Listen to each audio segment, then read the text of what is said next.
Hello students, चलिए CBT exam के लिए आगे को क्वेश्चन डिस्कस करते हैं अल्टरनेटर के लिए, जो कि आपके लिए बहुत इंपॉर्टेंट होने वाले हैं। प्रीवियस वीडियो में मैंने आपको 10 इंपॉर्टेंट अल्टरनेटर के क्वेश्चन बताए थे, जो कि आपके सीबीटी एग्ज़ाम के लिए बहुत इंपॉर्टेंट है। आज की कड़ी में 10 और इम्पॉर्टेंट क्वेश्चंस आपको बताने जा रहे हैं। ये भी वीडियो लंबा हम नहीं करेंगे। चलिए अगला क्वेश्चन देखते हैं क्या कह रहा है कि टर्बो अल्टरनेटर में पोलों की संख्या होती है। देखिए, टर्बो अल्टरनेटर जो होता है उसकी स्पीड बहुत ज़्यादा होती है। क्या होती है? उसकी स्पीड जो होती है, इसकी स्पीड जो होती है, इसकी स्पीड लगभग 3000 आरपीएम होती है। इसकी स्पीड जो होती है वो क्या होती है? 3000 आरपीएम होती है। तो जब स्पीड आपकी 3000 आरपीएम होगी, सिंक्रोनस स्पीड, तो आपके पोल कितने होंगे बेटा? 2 होंगे। ठीक है, तो टर्बो अल्टरनेटर में पोल्स की संख्या कितनी होगी? आपकी 2 होगी। ठीक है, चलिए अगला क्वेश्चन देखते हैं क्या कह रहा है कि प्रत्यावर्तक में आवृत्ति और ध्रुवों की संख्या के बीच संबंध होता है। F क्या आपकी फ्रीक्वेंसी है, P आपका पोल है, N क्या आपका स्पीड है। तो F equal to Pn/60, F equal to Pn/120, F equal to P/2 into N और F equal to P into 60/N। देखिए, हम लोग क्या जानते हैं कि N इक्वल टू क्या होता है? 120 F/P होता है। ठीक है, ये आपने फॉर्मूला पढ़ा होगा। ठीक है, नहीं पढ़ा होगा तो पढ़ लीजिए। ठीक है, और यहाँ से अगर हम फ्रीक्वेंसी की निकालें तो बोले क्या रहेगी? Pn/120, F equal to Pn/120। तो ये आपका आंसर बिल्कुल सही है। चलिए अगला क्वेश्चन देखते हैं। किसी प्रत्यावर्तक के पावर फैक्टर का निर्धारण इसकी से किया जाता है। ठीक है, कह रहा है कि जो आपका प्रत्यावर्तक है उसमें जो हम लोग पावर फैक्टर को क्या बोलते हैं? cos phi. ये किससे निर्धारित किया जाता है? गति से करेंगे, लोड से करेंगे, संदीपन से करेंगे, प्राइम मूवर से करेंगे। तो जो आपका पावर फैक्टर होता है वो डिपेंड करता है आपका लोड पर। ठीक है, अगर आपका लोड क्या होगा? लोड जो होगा आपका यूनिटी होगा, तो पावर फैक्टर आपका क्या होगा? 1 होगा। ठीक, और अगर आपका लोड क्या होगा? लीडिंग होगा। लोड आपका यूनिटी मतलब क्या? रेजिस्टिव होगा। और लीडिंग मतलब क्या है कि लोड आपका कैपेसिटिव होगा, तो पावर फैक्टर क्या होगा? आपका लीडिंग होगा। अगर आपका लोड इंडक्टिव है तो पावर फैक्टर आपका क्या होगा? लैगिंग होगा। ठीक है, तो इससे ये निष्कर्ष निकलता है कि जो पावर फैक्टर है वो आपका लोड पर डिपेंड करता है। अल्टरनेटर में स्लिप का मान होता है 0% होता है, 100% होता है, 2% होता है, 1% होता है। देखिए, स्लिप बराबर क्या होता है? स्लिप बराबर होता है NS minus NR upon NS होता है। अब यहाँ पे NR क्या है? अल्टरनेटर क्या है आपका? सिंक्रोनस स्पीड पे घूमता है, तो यहाँ पे NR की जगह क्या रख देंगे हम? NS रख देंगे। तो क्या हो जाएगा? NS माइनस NS, तो ये क्या हो गया? 0 हो गया। तो जब ये 0 हो गया तो स्लिप भी क्या हो जाएगी आपकी? 0%।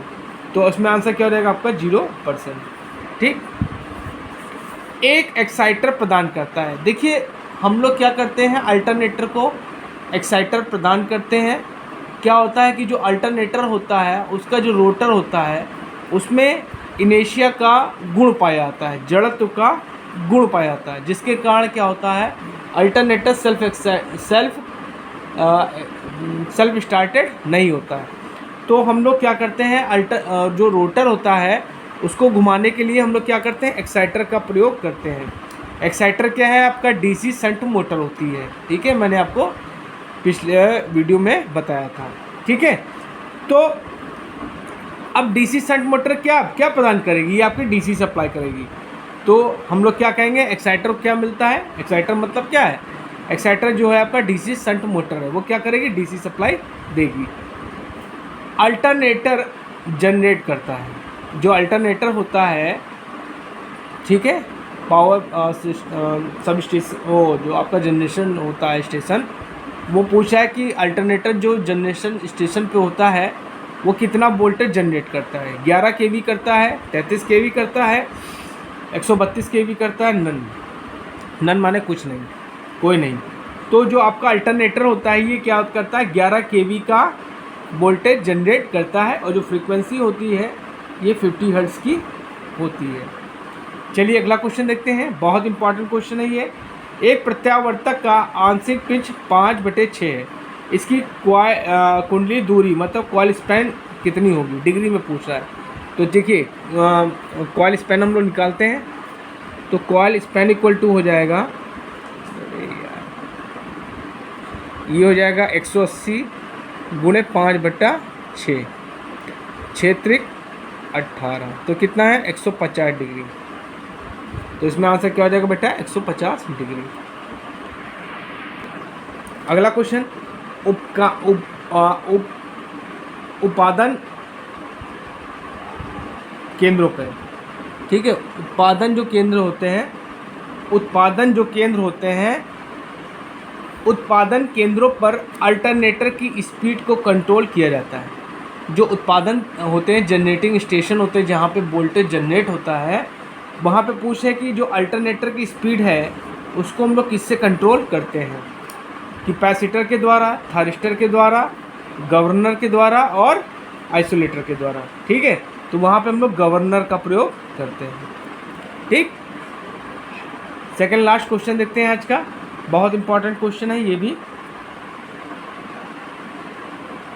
हाइड्रोजन कूलिंग का उपयोग किया जाता है, सिंक्रोनस मोटर में करेंगे, डायनमो में करेंगे, डीसी जनरेटर में करेंगे, और बड़े प्रत्यावर्तक में, जो बड़े बड़े अल्टरनेटर हैं उसमें। तो जो हाइड्रोजन कूलिंग होती है वो आपका क्या होता है, बड़े बड़े जो अल्टरनेटर होते हैं उनमें हम लोग यूज़ करते हैं। चलिए आज का लास्ट क्वेश्चन देखते हैं। प्रत्यावर्तक में स्लिप रिंग का मान होता है 2 होता है, 3 होता है, 4 होता है और 0 होता है। देखिए जो आपका 3 तो आपका स्लिप रिंग इंडक्शन मोटर में होती है, स्लिप रिंग इंडक्शन मोटर, जो आपकी स्लिप रिंग इंडक्शन मोटर होती है उसमें आपकी स्लिप रिंग कितनी होती है, 3 होती है। और अल्टरनेटर में आपकी कितनी होती है, 2 होती है। अल्टरनेटर में क्या होती है, 2 होती है। ये क्या लेती है, हमेशा डीसी सप्लाई लेती है। क्या लेती है, हमेशा डीसी सप्लाई लेती है। तो बच्चों आज के लिए हमने आपको 10 इंपॉर्टेंट क्वेश्चन और बताए हैं अल्टरनेटर के। अगर चैनल पर नए हो तो प्लीज़ मेरे चैनल को लाइक करो, शेयर करो एंड सब्सक्राइब जो करो, ठीक है। Thank you.